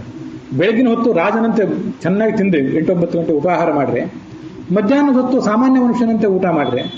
ರಾತ್ರಿಯ ಹೊತ್ತು ಭಿಕ್ಷುಕರಂತೆ ಕಡಿಮೆ ಊಟ ಮಾಡ್ರಿ ಅಂತ ಅವ್ರೊಂದು ಫಿಲಾಸಫಿ, ಆಧುನಿಕ ವೈದ್ಯರದ. ಅದು ಹಾಗಲ್ಲ, ತಪ್ಪು ಕಲ್ಪನೆ. ಆಹಾರ ಪದ್ಧತಿಯಲ್ಲಿ ಬೆಳಗಿನ ಉಪಹಾರವೇ ಇರಲಿಲ್ಲ ನಮ್ಮಲ್ಲಿ. ಇದನ್ನ ನಾವು ತಿಳ್ಕೋಬೇಕು. ಬ್ರಿಟಿಷರು ಬಂದ ಮೇಲೆ ಅವ್ರದ್ದು ನಮ್ಮ ಧರ್ಮ, ಸಂಸ್ಕೃತಿ, ನಮ್ಮ ತಲೆ, ನಮ್ಮ ಶರೀರ ಎಲ್ಲಾನು ಹಾಳು ಮಾಡಿದ್ರು. ಈ ಉಪಹಾರ ಪದ್ಧತಿಯಲ್ಲಿ ಆವಾಗ ಬಂತು ಅಂತ ಈ ವೈದ್ಯರು ಹೇಳ್ತಾರೆ. 3 ಹೊತ್ತು ಏನಾದ್ರು ತಿನ್ನೋ ಪದ್ಧತಿ ಬಂದದ್ದು ಬ್ರಿಟಿಷರ ನಂತರ. ಮೊದಲು ಈ ಉಪಹಾರವನ್ನು ಬಿಟ್ರೆ ಸಂಕಟ ಆಗ್ತದೆ. ಆದರೆ ಕ್ರಮೇಣ ಇದನ್ನು ನಾವು ಹೊಂದ್ಕೋತೇವೆ. ಮತ್ತೆ ನಡುವೆ ಏನಾದ್ರು ತಿನ್ಬೇಕು ಅಂತ ಪ್ರಸಂಗ ಬಂದ್ರೆ ನೀರು ಕುಡಿಯಿರಿ, ಆ ನೀರಿನಿಂದ ಹಸಿವೆ ಕಡಿಮೆ ಆಗ್ತದೆ. ಸಿಹಿ ತಿಂಡಿ ಇತ್ಯಾದಿ ತಿನ್ನಲೇಬೇಡ್ರಿ ಸಾಧ್ಯ ಆದಷ್ಟು. ಈ 8 ಗಂಟೆ 16 ಗಂಟೆ ಉಪವಾಸದ ಕ್ರಮ ಏನಿದೆ ಇದನ್ನ ಖಡಾಖಂಡಿತವಾಗಿ ಪಾಲನೆ ಮಾಡ್ರಿ. ರಕ್ತದಲ್ಲಿ ಸಕ್ಕರೆ ಮಟ್ಟ ನಿಯಂತ್ರಣಕ್ಕೆ ಬರ್ತದೆ ಅಂತೆಲ್ಲ ಒಂದು ಸಂಶೋಧನೆ ಇದೆ. ಸುಮ್ಮನೆ ನಿಮ್ಮ ಗಮನಕ್ಕಾಗಿ ತಂದೆ ಇತ್ತೀಚೆಗೆ ಪತ್ರಿಕೆಗಳಲ್ಲಿ ವರದಿಯಾಗಿತ್ತು. ಆದರೆ ಎಲ್ಲಾ ವಿಷಯಗಳು ಎಲ್ಲರಿಗೂ ನೇರವಾಗಿ ಅಪ್ಲೈ ಆಗೋದಿಲ್ಲ. ಈಗಾಗಲೇ ಮಧುಮೇಹ ಭಯಂಕರ ಪ್ರಮಾಣದಲ್ಲಿ ಇದ್ದವರಿಗೆ ಈ ಥರ ಏನು ಮಾಡ್ಲಿಕ್ಕೆ ಹೋದ್ರೆ ಕಷ್ಟ ಆಗ್ತದೆ, ತಲೆ ತಿರುಗಿ ಬೀಳುವ ಪ್ರಸಂಗ ಬರ್ತದೆ. ಅದನ್ನ ಅಂಥವ್ರಿಗೆ ಅಲ್ಲ ಇದು. ಮತ್ತೆ ತೀರಾ ಚಿಕ್ಕ ಮಕ್ಕಳಿಗೆ ಮತ್ತೆ ಯುವಕರಿಗೆ, ಗರ್ಭಿಣಿ ಸ್ತ್ರೀಯರಿಗೆ ಅವರಿಗೂ ಇದಲ್ಲ. ಮತ್ತೆ ತೀರಾ ಹಾರ್ಡ್ ವರ್ಕ್ ಮಾಡುವಂತಹ ರೈತರು, ಶ್ರಮಿಕ ಜೀವಿಗಳೆಲ್ಲ ಇರ್ತಾರಲ್ಲ ಅವರಿಗೂ ಕೂಡ ಇದಲ್ಲ. ಅವರಿಗೆ ಬೆಳಗಿನ ಹೊತ್ತು ಭೋಜನ ಒಂದು ಬೇಕೇ ಆಗ್ತದೆ. 7-8 ಗಂಟೆಗೊಂದು, ಮತ್ತು ಮಧ್ಯಾಹ್ನ 2-3 ಗಂಟೆಗೊಂದು, ಸಾಯಂಕಾಲ 6-8 ಗಂಟೆಗೊಂದು ಬೇಕೇ ಆಗ್ತದೆ ಅವ್ರಿಗೆ. ಇದು ಈ ಸೂತ್ರ ಎಲ್ಲರಿಗೂ ಸಂಬಂಧಪಟ್ಟದ್ದಲ್ಲ, ಕೆಲವರಿಗೂ ಸಂಬಂಧಪಟ್ಟಂತ ಸೂತ್ರ ಇದೆ. ಆದರೂ ಸಮಾಜದಲ್ಲಿ ಬಹುತೇಕ ಜನರಿಗೆ ಈ ಸೂತ್ರ ಅನ್ವಿತ ಆಗೇ ಆಗ್ತದೆ. ಮತ್ತೆ ಈ ನಮಗೆಲ್ಲ ಸಮಸ್ಯೆಗಳು ಪ್ರಾರಂಭ ಆಗುವುದು ಯಾವಾಗ? 50-60ನೇ ವಯಸ್ಸಿನ ಬಳಿಕ. ಆ ಹೊತ್ತಿನಲ್ಲಿ ನಾವು ರಿಟೈರ್ಡ್ ಆಗಿರ್ತೇವೆ. ನಾವು ಆಫೀಸಿಗೆ ಹೋಗಿ ಮಧ್ಯಾಹ್ನ 11 ಗಂಟೆಗೆ ಊಟ ಮಾಡಬೇಕಂದ್ರೆ ಕಷ್ಟ. ಮನೆಯಲ್ಲಿ ಊಟ ಮಾಡಿ ಅಲ್ಲಿ ಹೋಗಬೇಕಾಗ್ತದೆ. 11 ಗಂಟೆಗೆ ಆಫೀಸಿಗೆ ಹೋಗಿ ಊಟ ಮಾಡೋದು ಹೇಗೆ? ಆಗೋದಿಲ್ಲ. ಆದರೆ 50-60 ವರ್ಷದ ನಂತರ ಮನುಷ್ಯ ನಿವೃತ್ತನಾಗಿರ್ತಾನಲ್ಲ, ಅವನಿಗೆ ಈ ಉಪವಾಸ ಮಾಡೋದು ಸುಲಭ. ಮನೆಯಲ್ಲೇ ಇರ್ತಾನೆ, ಏನು ಎಲ್ಲ ತನ್ನ ಕೈಯಲ್ಲಿರೋದ್ರಿಂದ, ಹೊತ್ತು ಗೊತ್ತು ಎಲ್ಲ ತನ್ನ ಕೈಯಲ್ಲಿರೋದ್ರಿಂದ ಅವನೆಲ್ಲವನ್ನೂ ಅನಾಯಾಸವಾಗಿ ಮಾಡಬಹುದು ಒಬ್ಬ ಮನುಷ್ಯ. ಅಂತೂ ಸಮಾಜದಲ್ಲಿ ಬಹುತೇಕ ಜನರಿಗೆ ಬಹಳ ಆಹಾರದ ಅಗತ್ಯ ಇಲ್ಲ. ಅವರಿಗೆಲ್ಲರಿಗೂ ಈ ಸೂತ್ರ ಅನ್ವಿತ ಆಗೇ ಆಗ್ತದೆ ಅನ್ನೋದನ್ನು ನಾವು ಗಮನಿಸಬೇಕು. ಮತ್ತೆ ಇದು ನಮ್ಮ ಶಾಸ್ತ್ರದಲ್ಲಿ ಬೇರೆ ಕಡೆ ಸ್ಮೃತಿಗಳಲ್ಲೂ ಇದೆ. ಅದೆಲ್ಲಿದೆ? ಸಾಯಂ ಪ್ರಾತರ್ ದ್ವಿಜಾತೀನಾಂ ಭೋಜನಂ ವೇದ ನಿರ್ಮಿತಂ ನಾಂತರ ಭೋಜನಂ ಕುರಿಯಾತ್ ಉಪವಾಸೀ ತದಾ ಭವೇತ್ ಅಗ್ನಿಹೋತ್ರ ಸಮೋ ವಿಧಿರೇಶಃ. ಬ್ರಾಹ್ಮಣರಿಗೆ 2 ಹೊತ್ತು ಊಟ, ಸಾಯಂ ಮತ್ತು ಪ್ರಾತಃ. ನಾಂತರ ಭೋಜನಂ ಕುರಿಯಾತ್, ನಡುವೆ ಏನು ಭೋಜನ ಮಾಡಬಾರ್ದು, ಉಪವಾಸಿ ಆಗಿರಬೇಕು. ಇದಕ್ಕೆ ಅಗ್ನಿಹೋತ್ರ ಮಾಡಿದ ಫಲ ಇದೆ. ಈಗ ಕೆಲವು ನೀವೆಲ್ಲರೂ ಕೇಳಿರ್ತೀರಿ, ನಿತ್ಯ ಊಟ ಮಾಡಿಕೊಂಡಿದ್ದು ಕೂಡ ನಿತ್ಯೋಪವಾಸಿ ಆಗಬಹುದು ಮನುಷ್ಯ. ತನ್ನ ಹೆಂಡತಿಯಲ್ಲಿ ಋತುಕಾಲದ ಗಮನ ಮಾಡಿಕೊಂಡು ಕೂಡ ನಿತ್ಯ ಬ್ರಹ್ಮಚಾರಿ ಆಗಬಹುದು ಅಂತ ನೀವು ಕೇಳಿರ್ತೀರಲ್ಲ. 2 ಹೊತ್ತು ತಿಂತಿದ್ದೇವೆ ಆದರೂ ಉಪವಾಸಿ ನಾವು, ಅದರ ಫಲ ಇದೆ. ಉಪವಾಸಿ ತದಾಭವೇ ಅಗ್ನಿಹೋತ್ರದ ಫಲ ಇದೆ. ಒಂದು ವಿಷಯ, ಬೆಳಗ್ಗೆ ಹೊತ್ತು ಊಟ ಮಾಡ್ತೀವಿ, ಸಾಯಂಕಾಲ ಇನ್ನೊಂದು ಊಟ ಮಾಡ್ತೀವಿ, ನಡುವೆ ಊಟ ಮಾಡಿದ್ರೆ ಏನನ್ನಾದ್ರೂ ಬಾಯಾಡಿಸ್ಲಿಕ್ಕಾಗಿ ಉಪಯೋಗ ಮಾಡ್ತಿರ್ತೀವಲ್ಲ, ಅಂಥದ್ದನ್ನು ಕೂಡ ಸಾಧ್ಯ ಆದಷ್ಟು ಮನುಷ್ಯ ಬಂದ್ ಮಾಡಬೇಕು. ಅದನ್ನೆಲ್ಲ ನಾವು ಶಾಸ್ತ್ರಗಳ ಮೂಲಕ ತಿಳಿಬೇಕು. ಭೋಜನ ಅಂದ್ರೆ ಬರೇ ಪರಿಷೇಕ ಮಾಡಿ ಚಿತ್ರಾಹುತಿ ಇಟ್ಟು ಮಾಡುವುದೇ ಊಟ ಅಲ್ಲ. ನಡುವೆ ಏನೋ ತಿಂತೀವಲ್ಲ, ಎಲ್ಲ ತಿನ್ನುವುದಕ್ಕೂ ಕೂಡ ಒಂದು ತಡೆ ಹಾಕಬೇಕು. ಜಿಹ್ವಾ ಚಾಪಲ್ಯವನ್ನು ನಿಯಂತ್ರಿಸಲಿಕ್ಕೆ ಅದೆಲ್ಲ ಸಹಕಾರ. ಮತ್ತೆ ಇದರ ಧನಾತ್ಮಕ ಅಂಶಗಳನ್ನು ನಾವು ಗಮನಿಸಬೇಕು. ಅನೇಕ ಬಾರಿ ಕುಡಿಯೋದ್ರಿಂದ ತಿನ್ನೋದ್ರಿಂದ ನಮಗೆ ಮಾಡ್ಕೊಳ್ಳಿಕ್ಕೆ ತಾಳ್ಮೆ ಇಲ್ಲ.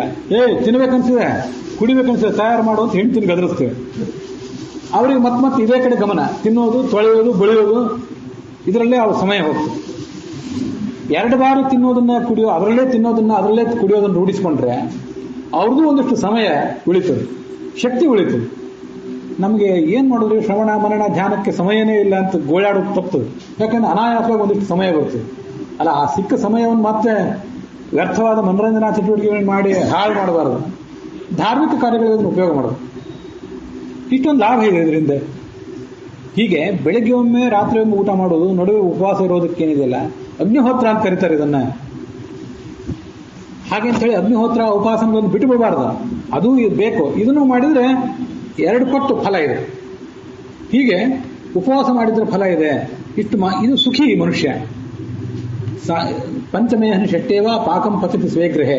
ಅಂದ್ರನಿ ಸಾಲ ಇರಬಾರ್ದು. ಸಾಲ ಇದ್ರೆ ದೊಡ್ಡ ದುಃಖ. ಅದು ಯಾವಾಗ ತುಂಬಬೇಕೋ ಏನು, ನೋಟಿಸ್ಗಳ ಮೇಲೆ ನೋಟಿಸ್ಗಳು ಬಂದೇ ಬರ್ತಿರ್ತವೆ. ಅದಲ್ಲದೆ ಹಂಗೂ ಇರಬಾರ್ದು.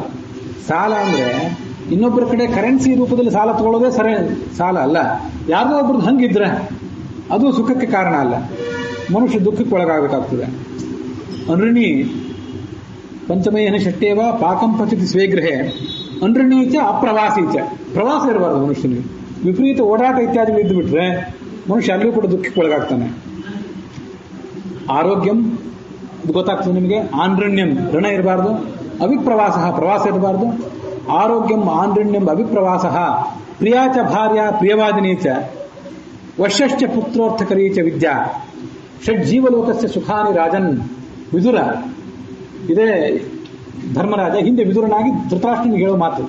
6 ಅಂಶ ಬೇಕಂತ ಸುಖವಾಗಿರ್ಲಿಕ್ಕೆ. ಏನು ಅಂತಂದ್ರೆ ಆರೋಗ್ಯ, ಸಾಲ ಇರಬಾರ್ದು, ಪ್ರವಾಸ ಇರಬಾರ್ದು, ಹೆಂಡತಿ ಸುಂದರಿಯಾಗಿರ್ಬೇಕು, ಅಂದ್ರೆ ತಕ್ಕ ಮಟ್ಟಿಗೆ ತೀರಾ ಭಯಂಕರ ರಾಕ್ಷಸಿ ಅಂತ ಇರಬಾರ್ದು, ತಕ್ಕ ಮಟ್ಟಿಗಾರು ಇರಬೇಕು. ಮತ್ತೆ ಪ್ರಿಯವಾದಿನಿ ಆಗಿರ್ಬೇಕು, ಒಳ್ಳೆ ಮಾತಾಡ್ತಿರ್ಬೇಕು. ಇದು 4ನೇ ಅಂಶ. ವಶ್ಯಶ್ಚ ಪುತ್ರ, ಮಗ ನಾವು ಹೇಳಿದಂತ ಕೇಳಬೇಕು, ದೊಡ್ಡ ಸಂಪತ್ತು. ಮಗನೇ ತಿರುಗಿ ನಿಂತ್ರೆ ಎಂಥ ದೊಡ್ಡ ಮಹಾರಾಜನ ಬಾಳು ಕೂಡ ಹಾಳೆ. ವಶ್ಯಶ್ಚ ಪುತ್ರ ಅರ್ಥಕ ರೀತಿಯ ವಿದ್ಯಾ ಇರಬೇಕು ಜೀವಮಾನದಲ್ಲಿ. ವಿದ್ಯೆಯನ್ನು ದುಡ್ಡು ಬರ್ತಿರ್ಬೇಕು.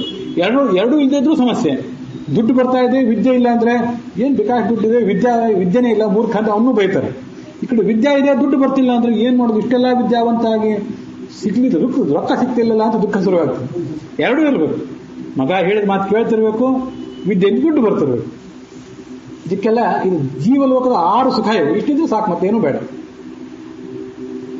ಅಲ್ಲೇ ಹಾಗಾದ್ರೆ 6 ದುಃಖಗಳೇನು, ಅದು ನಮ್ಮೊಂದು ಪ್ರಶ್ನೆ ಬರ್ಬೋದಲ್ಲ. 6 ಸುಖ ಇವು, 6 ದುಃಖ ಏನು? ಅವನೇ ವಿದುರನೇ ಧೃತರಾಷ್ಟ್ರನಿಗೆ ಮತ್ತೊಂದು ಹೇಳ್ತಾನೆ. ಕುಗ್ರಾಮವಾಸ, ಕೆಟ್ಟ ಊರಿನಲ್ಲಿ ಬದುಕಿರೋದು. ಕುಲಹೀನ ಸೇವಾ, ದುಷ್ಟರ ಸೇವಾ ಮಾಡೋದು. ಕುಭೋಜನಂ, ಕೆಟ್ಟ ಊಟ. ಅಂದ್ರೆ ಒಳ್ಳೆಯ ಷಡ್ರಸಾನ್ನ ಭೋಜನ ಬೇಕಾಗಿಲ್ಲ, ಕನಿಷ್ಠ ಪಕ್ಷದ ರುಚಿ ಇರಬೇಕು. ಕುಭೋಜನಂ ಕ್ರೋಧಮುಖೀಚ ಭಾರ್ಯ,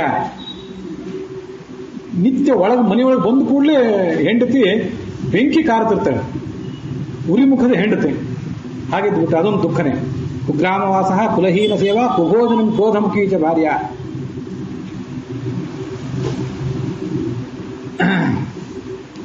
ಪುತ್ರಶ್ಚ ಮೂರ್ಖ ವಿಧವಾಚ ಕನ್ಯಾ. 5ನೇದು 6ನೇದು ಯಾವುದು ಅಂದ್ರೆ ಮೂರ್ಖ ಪುತ್ರ.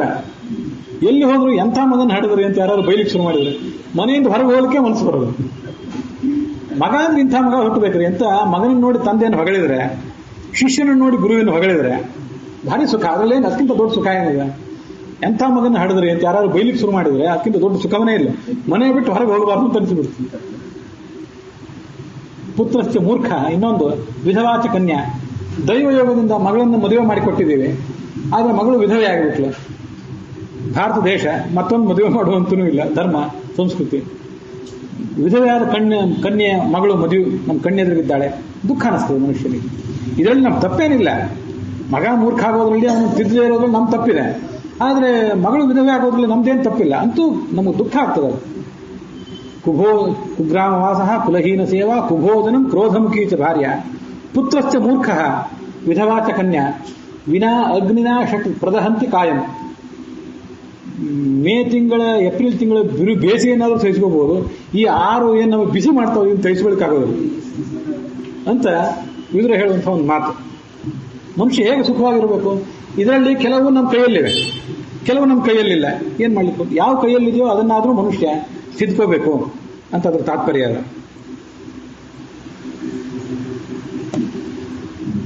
ಅಂದ್ರಿನೀಚ ಅಪ್ರವಾಸೀಚ, ಪ್ರವಾಸ ಇರಬಾರ್ದು. ಪ್ರವಾಸ ಇರಬಾರ್ದು ಅಂತಲ್ಲ, ಯಾವಾಗಾದ್ರೂ ಸತ್ಕಾರ್ಯಕ್ಕಾಗಿ ಮನುಷ್ಯ ಪ್ರವಾಸ ಮಾಡಲೇಬೇಕಾಗ್ತದೆ. ಯಾರ ಮನೆಗೂ ಊಟಕ್ಕೆ ಹೋಗ್ಬೇಡ, ನಿನ್ನ ಮನೆಯಲ್ಲೇ ಊಟ ಮಾಡು ಅಂದ್ರೆ ನೀವು ನಮ್ಮ ಮನೆಗೆ ಯಾರು ಊಟಕ್ಕೆ ಬರೋರು? ಎಲ್ಲರೂ ಹೋಗ್ಬೇಕಾಗ್ತದೆ. ನಾವು ಕೂಡ ಅಂದ್ರೆ ಹೋಗೋದಕ್ಕೆ ಒಂದು ಕಡಿವಾಣ ಇರಬೇಕು. ರಾಮಾಯಣ ಕಾಲದ ಬ್ರಾಹ್ಮಣರು ಸಂಯತಾಶ್ಚ ಪ್ರತಿಗ್ರಹೇ ಅಂತಿದ್ರು. ದಾನ ತಗೊಳ್ತಿದ್ರು, ಇಲ್ಲ ಅಂತಲ್ಲ. ದಾನ ಕೊಡೋದ್ರಲ್ಲಿ ಅವ್ರಿಗೇನು ಉತ್ಸಾಹ ಇರ್ತಿತ್ತು, ದಾನ ತಗೊಳ್ಳೋದ್ರಲ್ಲ ಉತ್ಸಾಹ ಇರ್ತಿರ್ಲಿಲ್ಲ. ಆಚಾರ್ಯ ದಾನ ಕೊಡೋರಿಗೆ ಬರ್ರಿ ಅಂತಂದ್ರೆ ಸ್ವಲ್ಪ ಸಮಯ ಇಲ್ರಿ ನಮಗೆ, ಅದೇನೋ ಕೆಲಸ ಇದೆ ಒಪ್ಕೊಂಡಿದ್ದೀವಿ, ನೀವು ಬೇರೆ ಯಾರು ಸಿಗ್ತಾರೆ ನೋಡ್ರಿ, ತಪ್ಪಿಸ್ಬಿಡ್ತೀವಿ. ದಾನ ತಗೊಳ್ಳೋದ್ರಲ್ಲ ಆ ಸಂಯಮ ಇರಬೇಕು, ಕೊಡೋದ್ರಲ್ಲಿ ಉತ್ಸಾಹ, ಕೊಟ್ಟು ಮುಗಿಸ್ಬಿಡ್ಬೇಕು ಬೇಗ. ಯಾಕಂದ್ರೆ ಈಗ ಕೊಡಬೇಕು ಅಂತ ಅನಿಸಿದೆ, ಮತ್ತೆ ನಾಳೆ ಕೊಡಬಾರ್ದು ಅಂತ ಅನಿಸ್ಬಿಟ್ರೆ ಬೇಗ ಕೊಟ್ಟು ಮುಗಿಸ್ಬಿಡ್ಬೇಕು. ಆದ್ರಿಂದ ಊಟಕ್ಕೆ ಹೋಗಬಾರ್ದು ಅಂತಲ್ಲ, ಹೊರಗಡೆ ಹೋಗ್ಬೇಕಾಗ್ತದೆ. ಯಾರು ಜ್ಞಾನಿಗಳ ಮನೆಗೆ ಕರೆದಾಗ ಎಲ್ಲರೂ ಹೋಗ್ಬೇಕಾಗ್ತದೆ. ಅನಿವಾರ್ಯ ಪ್ರವಾಸದಲ್ಲಿದ್ದಾಗಾದ್ರೂ ಹೋಗ್ಬೇಕಾಗ್ತದೆ. ಬೀಗರ ಮನೆಗಾದ್ರೂ ಹೋಗ್ಲೇಬೇಕು. ಆಮೇಲೆ ಬೀಗರು ಜಗಳ ತೆಗಿತಾರೆ, ಊಟಕ್ಕೆ ಬರ್ತಿಲ್ಲ ಇವರು ಅಂತ. ನಾವು ಅವ್ರ ಮನೆಗೆ ಹೋಗ್ಬೇಕು, ಅವ್ರ ನಮ್ಮ ಮನೆಗೆ ಬರಬಾರ್ದು ಅಂತ ಹೆಂಗಿತ್ತು ಜಗಳ ತೆಗಿತಾರೆ.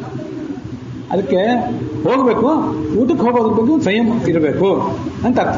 ಯಾಕೆಂದ್ರೆ ಆ ಅನ್ನ ದೋಷದಿಂದಾಗಿ ಮನುಷ್ಯರೇ ಮಾಡಿದ ಅಡಿಗೆ, ಮನುಷ್ಯರು ಬಡಿಸುವ ಅಡಿಗೆ, ಅವ್ರ ಜೊತೆ ಕೂತು ತಿನ್ನುವ ಊಟ, ಮಾನುಷಾನ್ನೇನ ಭೋಜನೆ ಮಾನುಷಾನ್ನ ಭೋಜನೇನ ಸಂಸರ್ಗಾನ್ ಮಾನುಷೇಷ, ಮನುಷ್ಯನ ಬುದ್ಧಿ ಕೆಡ್ತದೆ ಅಂತ ಇದೆಲ್ಲ ನಮ್ಗೆ ಎಚ್ಚರಿಸುವಂತ ಒಂದು ಮಾತು. ಇವನು ಸುಖಿ ಅಂತ ಧರ್ಮರಾಜ ಅವನ ಮಾಡ್ತಿದ್ದ. ನಿತ್ಯ ತನ್ನ ಮನೆಯಲ್ಲಿ ಅನೇಕ ಜನರಿಗೆ ಊಟ ಮಾಡಿಸಿ ತಾನು ಮಾಡ್ತಿದ್ದ. ಅವನ ಭಾಗ್ಯ ಅಂತಂದ್ರೆ ಬರೀ ಇಂದ್ರಪ್ರಸ್ಥದಲ್ಲಿದ್ದಾಗಲ್ಲ, ಅವನು ವನವಾಸಕ್ಕೆ ಹೋದ್ರೂ ಕೂಡ ಅವನ ಹತ್ರ ಅಕ್ಷಯ ಪಾತ್ರ ಇತ್ತು. ಈ ಭಾಗ್ಯ ಯಾರಿಗೆ ಸಿಗ್ತದೆ? ಮನುಷ್ಯನ ವಿಚಾರ ಮಾಡಬೇಕು. ನಾವು ನಮ್ಮ ಮನೆಯಲ್ಲೇ ಒಂದು 10 ಪಂಜರಿಗೆ ಊಟ ಹಾಕ್ಲಿಕ್ಕೆ ಅಳ್ತೇವೆ, ಅವನು ಬರೇ ಇಂದ್ರಪ್ರಸ್ಥದಲ್ಲಿದ್ದಾಗಲ್ಲ, ವನವಾಸಕ್ಕೆ ಹೋದಾಗಲೂ ಕೂಡ 10,000 ಜನ ಯತಿಗಳಿಗೆ, ಮತ್ತೆ ಕೆಲವರು ಯತಿಗಳಿಗೆ, ಕೆಲವರು ಬ್ರಹ್ಮಚಾರಿಗಳಿಗೆ, ಕೆಲವರು ಗೃಹಸ್ಥರಿಗೆ, ಅವ್ರಿಗೆಲ್ಲ ಊಟ ಹಾಕಿದ. ಇವನು ವನವಾಸಕ್ಕೆ ಹೊರಟಾಗ ಅವನು ಯತಿಗಳು ಕೆಲವು ಜನ ಬ್ರಾಹ್ಮಣರು ಅವನು ಬೆನ್ನಟ್ಟಿ ಬಂದ್ರಲ್ಲ. ಒಂದು ದಿವಸ ರಾತ್ರಿಯಲ್ಲಿ ವನವಾಸದ ಮೊದಲನೇ ರಾತ್ರಿ ಅಲ್ಲೆಲ್ಲೋ ಕಳೆದ್ರು. ಮಾರನೇ ದಿವಸ ಇವನಿಗೆ ದುಃಖ ಆಯ್ತು, ಅವನಿಗೆ ಕಣ್ಣೀರು ಬಂತು. ನೀವೆಲ್ಲ ನನ್ನ ಜೊತೆ ಬಂದಿದ್ದೀರಿ, ನಾಡಿನಲ್ಲಿ ಇರ್ಲಿಕ್ಕೆ ಒಲ್ಲದೆ ಕಾಡಿಗೆ ನನ್ನ ಜೊತೆ ಬಂದಿದ್ದೀರಿ, ಆದ್ರೆ ನಿಮ್ಗೆ ಏನು ಊಟ ಹಾಕ್ಲಿ ನಾನು. ಅವರು ಅವನಿಗೆ ಧೈರ್ಯ ತುಂಬಿದ್ರು. ನಿನ್ನ ಹತ್ರ ದೊಡ್ಡ ಭಕ್ಷ್ಯ ಭೋಜ್ಯದ ಊಟ ಸಿಗ್ತದೆ ಅಂತ ನಾವು ಇಲ್ಲಿ ಬಂದಿಲ್ಲ. ದುರ್ಯೋಧನ ಆ ಊಟ ಕೊಡ್ಬೋದು, ನಮ್ಗೆ ಆ ಊಟ ಬೇಡ. ನೀನೇನು ಕೊಡ್ತೀಯೋ ಅದನ್ನೇ ನಾವು ತಿನ್ಲಿಕ್ಕೆ ತಯಾರಿದ್ದೇವೆ, ನಿನಗೆ ನಾವು ಭಾರ ಆಗೋದಿಲ್ಲ ಅಂತ ಹೇಳಿ ಯಾರೋ ಒಬ್ರು ಅವನಿಗೆ ಅಕ್ಷಯ ಪಾತ್ರಕ್ಕಾಗಿ ಪ್ರಯತ್ನ ಪಡು ಅಂತ ಹೇಳಿದ್ರು. ನಿತ್ಯ ಅಕ್ಷಯ ಪಾತ್ರದ ಸಹಾಯದಿಂದ ಅಷ್ಟೆಲ್ಲ ಜನರಿಗೆ ಊಟಕ್ಕೆ ಹಾಕ್ತಿದ್ದ. ಬಂಗಾರ ದಾನ ಮಾಡ್ತಿದ್ದ. ಸುಮಾರು ಅದೆಷ್ಟೋ 1.5 ಕಿಲೋದಷ್ಟು ಬಂಗಾರ. ಅದ ಒಂದು ಪ್ರಮಾಣ ಹೇಳ್ತಾರೆ ತಾತ್ಪರ್ಯ ನಿರ್ಣಯದಲ್ಲಿ, ನನಗೆ ಈಗ ನೆನಪಿಲ್ಲ. ಅಷ್ಟು ಭಾರ, ಒಂದು ಭಾರ ಅಂತ ಕರಿತಾರೆ. ಒಂದು ಭಾಲ ಅಂದ್ರೆ 200 ಗ್ರಾಮ್, ಒಂದು ಭಾರ ಅಂದ್ರೆ 200 ಗ್ರಾಮ್. ಈ ಸೆಮಂತಕ ಮಣಿ ಸುಮಾರು 1.6 ಕಿಲೋ ಇತ್ತು. 6 ಕಿಲೋ ಬಂಗಾರವನ್ನು ನಿತ್ಯ ಕೊಡ್ತಿತ್ತು. 8 ಭಾರದಷ್ಟು ಬಂಗಾರವನ್ನೇ ಸೆಮಂತಕ ಮಣಿ ಕೊಡ್ತಿತ್ತು ಅಂತ ಒಂದು ಲೆಕ್ಕ ಇದೆ. ಒಂದು ಭಾರ ಅಂದ್ರೆ 200 ಗ್ರಾಮ್ ಆದ್ರೆ ಅದರ 2 ಪಟ್ಟು ಇಟ್ಕೊಳ್ರಿ, ಸುಮಾರು 1600 ಗ್ರಾಮ್ ಆಯ್ತು. ಅಂದ್ರೆ 1.6 ಕಿಲೋದಷ್ಟು ಬಂಗಾರವನ್ನು ಸೆಮಂತಕ ಮಣಿ ಕೊಡ್ತಿತ್ತಂತೆ. ಅಷ್ಟು ಅಥವಾ ಸ್ವಲ್ಪ ಹೆಚ್ಚು ಕಡಿಮೆ ಈ ಅಕ್ಷಯ ಪಾತ್ರವೂ ಕೊಡ್ತಿತ್ತು. ಬಂಗಾರ ದಾನ ಮಾಡ್ತಾ ಬದುಕಿದ ಅವನು. ಯಾರು ಮಾಡ್ತಾರೆ ಹೇಳ್ರಿ, ನಿತ್ಯ ಬಂಗಾರ ದಾನ ಯಾರು ಮಾಡ್ಯಾರು? ಮನುಷ್ಯನ ಸೌಭಾಗ್ಯ ಇದೆ. ಮನುಷ್ಯನಿಗೆ ಕೆಲವು ಪ್ಲಸ್ ಪಾಯಿಂಟ್ಗಳು, ಕೆಲವು ದೊಡ್ಡ ದೊಡ್ಡ ಅನುಕೂಲಗಳು ತೀರಾ ಕಷ್ಟದಲ್ಲಿದ್ದಾಗಲೇ ಬರ್ತಾವೆ. ನಮಗೆ ಕಷ್ಟ ಬರಬಾರ್ದು ಅಂತ ದೇವ್ರನ್ನ ಕೇಳೋದು ಬೇಡ, ಕಷ್ಟ ಬರಲಿ ಅಂತ ಕೇಳೋಣ. ಕುಂತಿ ಹೇಳಿದಂತೆ, ವಿಪದ ಸಂತುನ ಶಶ್ವತ ತತ್ರ ತತ್ರ ಜಗತ್ಪತೆ ಭವತೋ ದರ್ಶನಂ ಯತ್ಸ್ಯ. ಆಪತ್ತು ಬಂದಾಗಲೇ ನಿನ್ನ ನೆನಪಿಗೆ ಬರ್ತದೆ. ಆದ್ರಿಂದ ಎಲ್ಲಾ ಮನುಷ್ಯನಿಗೆ ಅತ್ಯಂತ ಸಂಕಟದ ಪ್ರಸಂಗದಲ್ಲಿಯೂ ಕೂಡ ಒಂದು ಅತ್ಯಂತ ಜೀವಮಾನದ ಅತ್ಯಂತ ಮಹತ್ವದ ಒಂದು ಪ್ಲಸ್ ಪಾಯಿಂಟ್ ಸಿಗೋದು ಅಲ್ಲೇ. ಅತ್ಯಂತ ಸುಖದಲ್ಲಿದ್ದಾಗ ಆ ಪ್ಲಸ್ ಪಾಯಿಂಟ್ ಸಿಕ್ಕಿರೋದಿಲ್ಲ, ಒಂದು ಟರ್ನ್ ಸಿಕ್ಕಿರೋದಿಲ್ಲ. ಆ ಟರ್ನ್ಗಳೆಲ್ಲ ಅತ್ಯಂತ ಕಷ್ಟದಲ್ಲಿದ್ದಾಗಲೇ ಸಿಕ್ಕಿರ್ತವೆ. ಆ ಕಷ್ಟಗಳು ಅವನಿಗೊಂದು ಸ್ಪ್ರಿಂಗ್ ಬೋರ್ಡ್ ಆಗಿ ಆ ಮನುಷ್ಯನ ಮೇಲೆ ಹಿಡಿದು ಬಿಡ್ತವೆ. ಅದಕ್ಕೆ ಯುಧಿಷ್ಠಿರ ಸಾಕ್ಷಿ. ಆಯ್ತು, ಯಾರು ಸುಖಿ? ಆಮೇಲೆ ದೊಡ್ಡ ಆಶ್ಚರ್ಯ ಒಂದು ಹೇಳೋ, ಅದನ್ನು ಹೇಳು. ದೊಡ್ಡ ಆಶ್ಚರ್ಯ ಜಗತ್ತಿನಲ್ಲಿ ಏನು? ನಮ್ಗೆ 7-8 ಆಶ್ಚರ್ಯಗಳು, ಜಗತ್ತಿನ 8 ಆಶ್ಚರ್ಯ ಅದೆಲ್ಲ ನಮ್ಗೆ ಗೊತ್ತು. ಅವೆಲ್ಲ ಕೆಲವು ಸ್ಥಾವರಗಳು, ಕೆಲವು ಪಶ್ಚಿಮ ಘಟ್ಟಗಳು, ಯಾವುದು ಇದನ್ನು ಸಾಂಸ್ಕೃತಿಕ ಪರಂಪರೆ, ಇನ್ಯಾವುದೋ ದೊಡ್ಡ ಗೋಪುರ, ಮತ್ತೊಂದು ಯಾವುದೋ ಏನೇನೋ ಆಶ್ಚರ್ಯಗಳು. ದೊಡ್ಡ ಆಶ್ಚರ್ಯ ಇವನ್ ಕೇಳಿದ ಇವನು ಹೇಳ್ತಾನೆ, ಅಹನ್ಯಹನಿ ಭೂತಾನಿ ಗಚ್ಚಂತಿ ಹಯಮಾಲಯಂ ಶೇಷಾ ಸ್ಥಾವರಮಿಚ್ಛಂತಿ ಕಿಮಾಶ್ಚರ್ಯ ಮತಃಪರಂ. ಪ್ರತಿ ದಿವಸವೂ ಕೂಡ ಒಂದಲ್ಲ ಒಂದ್ ಕಡೆ ಯಾರು ಸತ್ತ ವಾರ್ತೆ ನಮಗೆ ಕಿವಿ ಕೇಳ್ತದೆ. ಎಲ್ಲಾ ಕಡೆ ಎಲ್ಲಾರು ಊರಲ್ಲಿ ಸತ್ತಾಗೆಲ್ಲ ನಾವೇನು ಹೋಗಿ ಹೆಗಲು ಕೊಟ್ಟು ಧರ್ಮೋದಕ್ಕೆ ಕೊಟ್ಟು 12-13 ದಿವಸಕ್ಕೆ ಹೋಗ್ತೀವಿ ಅಂತ ಖಾತ್ರಿ ಇಲ್ಲ. ಆದ್ರೆ ನಮಗೂ ಕೂಡ ಯಾರೊಬ್ರು ಸತ್ತದ್ದು ಸುದ್ದಿ ಕೇಳೇ ಬರ್ತಿರ್ತದೆ. ನಮ್ಮ ಬಂಧುಗಳು ಇರ್ಬೋದು, ಮಿತ್ರರು ಇರ್ಬೋದು, ಬೇರೆ ಯಾರೋ ಊರಿನವ್ರು ಇರ್ಬೋದು, ಪರಿಚಯವೇ ಇಲ್ಲದೆ ಇರ್ಬೋದು. ಅಂತೂ ಸಾಯುವವರ ಸುದ್ದಿಗಳನ್ನ ನಿತ್ಯ ಕೇಳ್ತಾನೆ ಇರ್ತೇವೆ. ಆದ್ರೆ ನಾವು ಮಾತ್ರ ಎಂದೂ ಸಾಯೋದಿಲ್ಲೇನೋ ಅನ್ನುವಂತೆ ಜಿಗಿದಾಡ್ತಾ ಇದ್ದೀವಿ ಜಗತ್ತಿನಲ್ಲಿ. ಇದು ದೊಡ್ಡ ಆಶ್ಚರ್ಯ. ಇದಕ್ಕಿಂತ ದೊಡ್ಡ ಆಶ್ಚರ್ಯ ಇನ್ನೇನಿದೆ? ಮನುಷ್ಯ ದುಡ್ಡು ಗಳಿಸ್ಲಿಕ್ಕಾಗಿ, ಆ ದುಡ್ಡು ಖರ್ಚು ಮಾಡ್ಲಿಕ್ಕಾಗಿ ಮಾಡುವ ಧಾವಂತ ಇದೆಯಲ್ಲ, ಅದನ್ನ ನೋಡಿದ್ರೆ ಪ್ರಾಯ ಇವ್ರೇನು ಸಾಯೋದೇ ಇಲ್ಲೇನೋ ಅನ್ನುವಂತೆ ಇವರು ಆರ್ಭಟ ಹಿಡಿದಿತ್ತು. ಅದು ದೊಡ್ಡ ಆಶ್ಚರ್ಯ ಅಂತ ನಾವು. ಹಾಗಾದ್ರೆ ಏನು ಮನುಷ್ಯ ಮಾಡಬೇಕು? ಸಾಯ್ತೀನಿ ಅನ್ನೋದನ್ನ ಎಚ್ಚರದಲ್ಲಿ ಇಟ್ಕೊಂಡಿರ್ಬೇಕು. ಆದ್ರೆ ಸಾಯ್ತೀನಿ ಅಂತ ಎಚ್ಚರದಲ್ಲಿ ಇಟ್ಕೊಂಡಿರ್ತೀನಿ ಅಂತ ಹೇಳಿ ನಮ್ಮ ಮನೆಯನ್ನೇನು ಸ್ಮಶಾನದಲ್ಲಿ ಕಟ್ಟಲಿಕ್ಕೆ ಬರ್ತದೆ? ನಾನು ಸ್ಮಶಾನ ಊರೊಳಗೆ ಇರಬೇಕಲ್ಲ. ಸಾಯ್ತೀನಿ ಎನ್ನುವ ಎಚ್ಚರವೂ ಇರಬೇಕು. ಹಾಗೆ ಜಗತ್ತಿನಲ್ಲಿ ನಾವು ಏನು ಮಾಡಬೇಕು ಅದನ್ನು ಮಾಡಲೇಬೇಕು. ಎರಡರದ್ದು ಒಂದು ಬ್ಯಾಲೆನ್ಸ್ ಬೇಕು. ನೀವೆಲ್ಲಾದರೂ ಈ ಪಾಶ್ಚಾತ್ಯರ ಅಥವಾ ಬುದ್ಧಿಜೀವಿಗಳ ಚಿಂತನೆಗಳನ್ನು ಕೇಳಿರಬಹುದು. ಏನಂತ? ಈ ಭಾರತೀಯರ ಕರ್ಮ ಸಿದ್ಧಾಂತ, ಈ ಪುನರ್ಜನ್ಮ ಸಿದ್ಧಾಂತ ಇದೆಯಲ್ಲ, ಇದು ಮನುಷ್ಯನನ್ನು ನಿರಾಶಾವಾದಕ್ಕೆ ದೂಡ್ತದೆ. ಏನ್ ಬಿಡ್ರಿ, ಏನ್ ಮಾಡಿ ಆಗೋದಿದೆ ಅಂತೇಳಿ ಎಲ್ಲಾ ಕೆಲಸದಲ್ಲೂ ಆಲಸ್ಯ, ನಿರಾಶೆ, ಇದ್ರ ಕಡೆ ಮನುಷ್ಯನ ದೂಡಿ ಬಿಡ್ತದೆ. ಭಾರತೀಯರು ಉದ್ಯಮಶೀಲರು, ಪ್ರಯತ್ನಶೀಲರು ಅಲ್ಲ ಅಂತ ಒಂದು ಭಾರತೀಯರ ಬಗ್ಗೆ ಒಂದು ನಿಂದನೆ ನೀವೆಲ್ಲರೂ ಕೇಳಿರ್ತೀರಿ. ಅದಕ್ಕೆ ಉತ್ತರ ಶಾಸ್ತ್ರದಲ್ಲಿದೆ, ಸಂಸ್ಕೃತ ಸುಭಾಷಿತದಲ್ಲಿದೆ. ಅದೇನಂದ್ರೆ ಅಜರಾಮರವತ್ಪ್ರಾಜ್ಞ ವಿದ್ಯಾಮರ್ಥಂ ಚ ಸಾಧಯೇತ್ ಗೃಹೀತ ಇವ ಕೇಶೇಷು ಮೃತ್ಯುನಾ ಧರ್ಮಮಾಚರೇತ್. ಒಂದು ಸಣ್ಣ ಸುಭಾಷಿತ ಸಂಸ್ಕೃತದಲ್ಲಿ ಬಂದಿದ್ದು, ಹೇಗೆ ಬದುಕಬೇಕು ಹೇಗೆ ಸಾಯಬೇಕು ಅಂತ ಎರಡನ್ನೂ ಕಲಿಸುವಂತ ಒಂದು ಸುಭಾಷಿತ. ಇಡೀ ಬದುಕಲು ಕಲಿಯಿರಿ ಅಂತ ಇಡೀ ದೊಡ್ಡ ಪುಸ್ತಕನೂ ಬರೆದಿದ್ದು ನೀವು ಓದಿರ್ತೀರಿ ಎಲ್ಲಾದ್ರೂ. ಬದುಕಲಿಕ್ಕೂ ಕಲಿಸುವಂತಹ, ಸಾಯಲಿಕ್ಕೂ ನಮ್ಮನ್ನು ಸಿದ್ಧರಾಗಿಡುವಂತಹ ಒಂದು ಸುಭಾಷಿತ ಇದೆ. ಅದು ಹೇಗೆ ಅಂತಂದ್ರೆ, ವಿದ್ಯೆ ಗಳಿಸುವಾಗ ನಮ್ಮಪ್ಪ ನಮ್ಮನ್ನ ಯಾವುದೋ ಕಾಲೇಜಿಗೋ ಗುರುಕುಲಕ್ಕೋ ಕಳಿಸಿದ್ರು ವಿದ್ಯೆ ಗಳಿಸ್ಲಿಕ್ಕೆ. ಹೇಗೂ ಸಾಯೋದಿದೆ, ಯಾಕೆ ಇಷ್ಟೆಲ್ಲ ಕಷ್ಟಪಟ್ಟು ವಿದ್ಯಾ ಕಲಿಬೇಕು ಅಂತ ಆಲೋಚನೆ ಮಾಡಬೇಡ್ರೆ. ಈ ಜೀವಮಾನದಲ್ಲಿ ದೀರ್ಘಕಾಲ ನೀವು ಬದುಕಬೇಕಾಗಿದೆ. ಆ ಬದುಕಲಿಕ್ಕೆ ಬೇಕಾದ ವಿದ್ಯಾ ಬೇಕು. ಅನೇಕ ಈ ಇಹ ಜಗತ್ತಿನಲ್ಲಿ ಬದುಕಲಿಕ್ಕೂ ವಿದ್ಯಾ ಬೇಕು, ಪರ ಜಗತ್ತನ್ನು ಗೆಲ್ಲಲಿಕ್ಕೂ ವಿದ್ಯಾ ಬೇಕು. ಎರಡೂ ಥರದ ವಿದ್ಯೆಗಳು ಬೇಕಲ್ಲ, ಪರಾಪರ ವಿದ್ಯೆಗಳು ಎರಡೂ ಬೇಕಲ್ಲ. ಕೋಟಿ ವಿದ್ಯೆಗಳು ಬೇಕು, ಮೇಟಿ ವಿದ್ಯೆಗಳು ಬೇಕೇ ಬೇಕಲ್ಲ. ಅದನ್ನು ಒಂದು ದಿವಸ ಸಾಯೋದಿದೆ, ಹೇಗೂ ಯಾಕೆ ಕಷ್ಟಪಟ್ಟು ವಿದ್ಯಾ ಕಲಿಬೇಕು ಅಂತ ಯಾವತ್ತೂ ಆಲೋಚನೆ ಮಾಡಬೇಡ. ನೀವು ಒಂದು ವೇಳೆ ಚಿರಂಜೀವಿಗಳಾಗಿದ್ದರೆ ಎಷ್ಟು ವಿದ್ಯೆ ಕಲಿತಿದ್ರು ಅಷ್ಟನ್ನೆಲ್ಲ ಕಲಿತೋಗ್ಬಿಡ್ರಿ. ವಿದ್ಯೆ ಬಗ್ಗೆ ತೃಪ್ತಿ ಬೇಡ. ಹಾಗೆ ದುಡ್ಡು ಗಳಿಸೋದ್ರ ಬಗ್ಗೆ ಕೂಡ ತೃಪ್ತಿ ಬೇಡ. ಅಜರ ಅಮರವತ್ ಪ್ರಾಜ್ಞ, ನಮಗೆ ಮುಪ್ಪೇ ಬರೋದಿಲ್ಲ, ಸಾವೇ ಬರೋದಿಲ್ಲ ಅಂತ ಧೈರ್ಯದಿಂದ ಇದ್ದು ವಿದ್ಯಾಂ ಅರ್ಥಂಚ ಸಾಧಯೇ, ವಿದ್ಯೆಯನ್ನು ಗಳಿಸ್ರಿ, ದುಡ್ಡು ಗಳಿಸ್ರಿ. ಒಂದು ದಿವಸ ಹೇಗೋ ಸಾಯೋದಿಲ್ಲ ಅಂತೇಳಿ ಯಾರು ಉದ್ಯೋಗ ಮಾಡೋದನ್ನು ಬಿಡ್ತಾರೆ?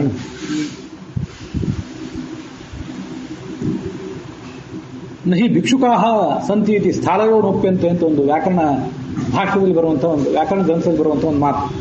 ಅಡಿಗೆ ಮಾಡಿಬಿಟ್ರೆ ಭಿಕ್ಷುಕರು ಯಾರು ಬಂದು ಬೇಡಿ ಬಿಡ್ತಾರೆ ಅಂತ ಹೇಳಿ ಯಾರು ಅಡಿಗೆ ಮಾಡೋದನ್ನು ಬಿಡ್ತಾರೆ?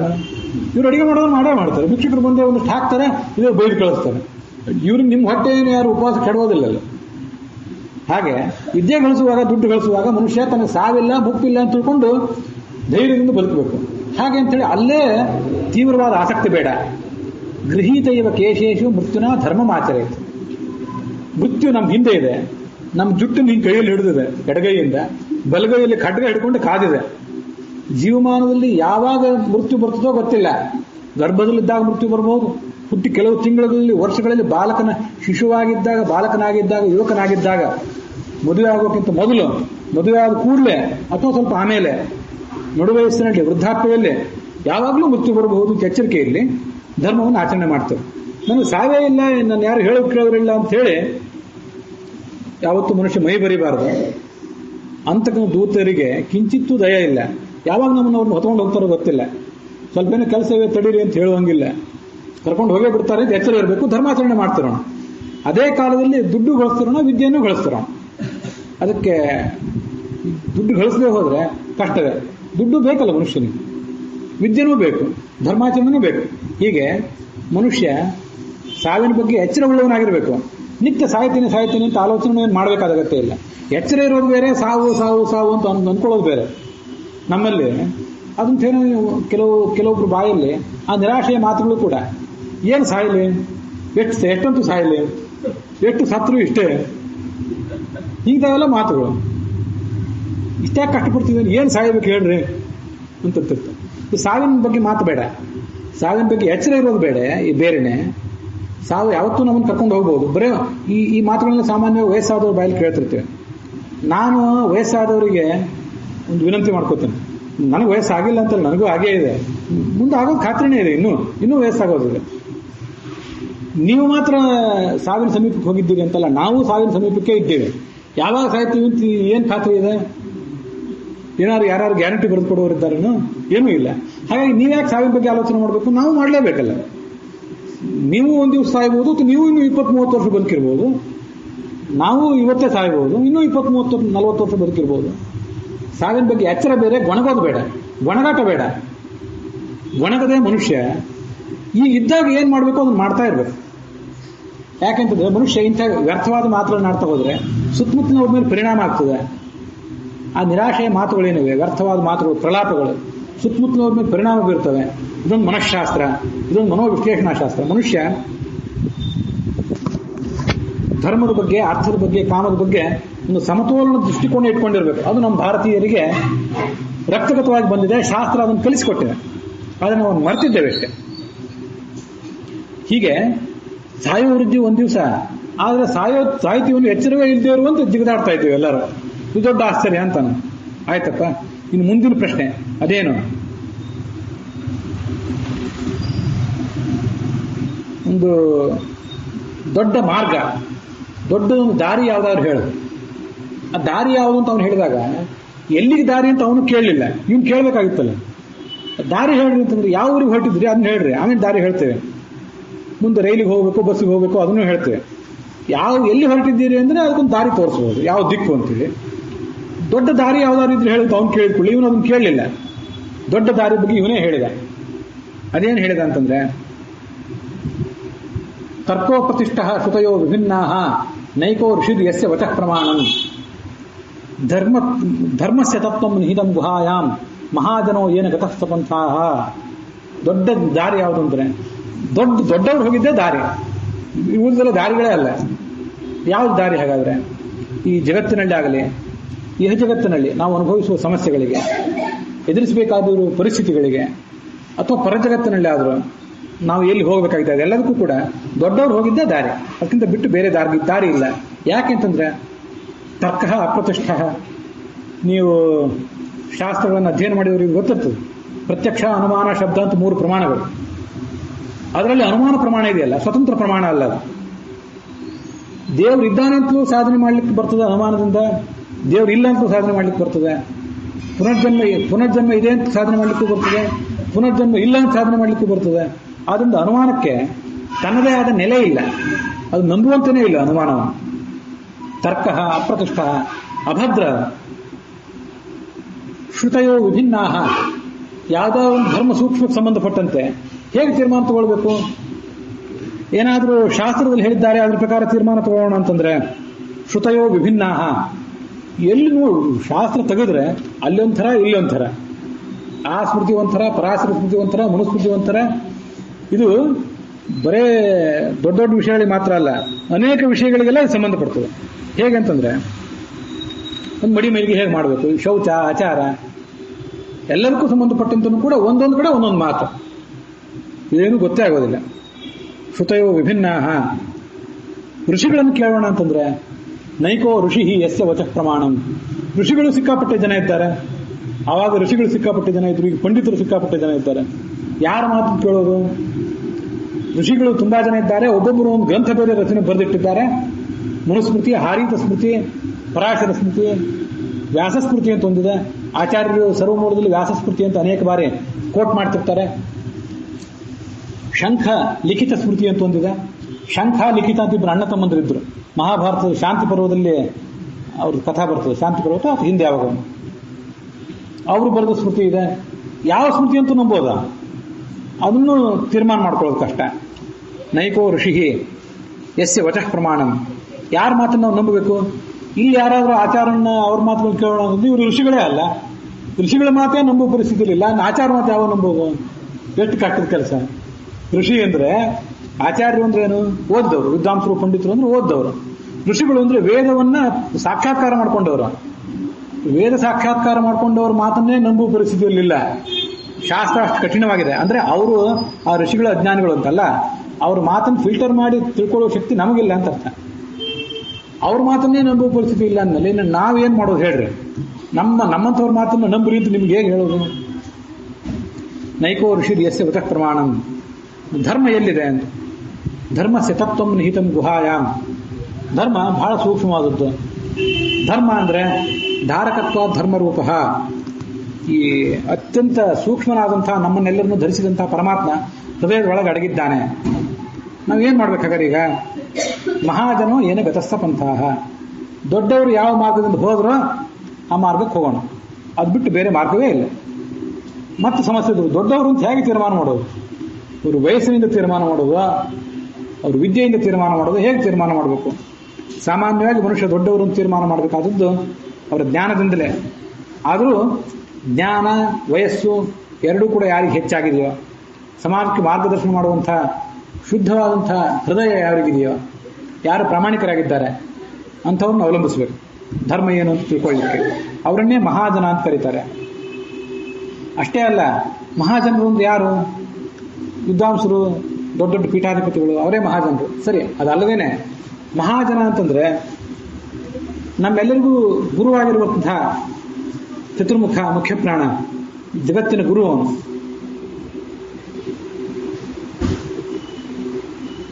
ಆದಿಕವಿಯೇ ಮಹಾಭಾಗವತವನ್ನು ಹೇಳ್ತು.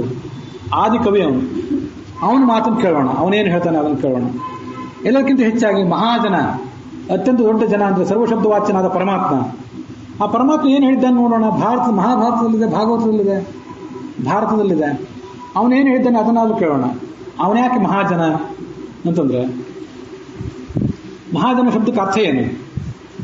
ಪರಮಾತ್ಮನನ್ನು ಸರ್ವಶಬ್ದಗಳು ಹೇಳ್ತವೆ.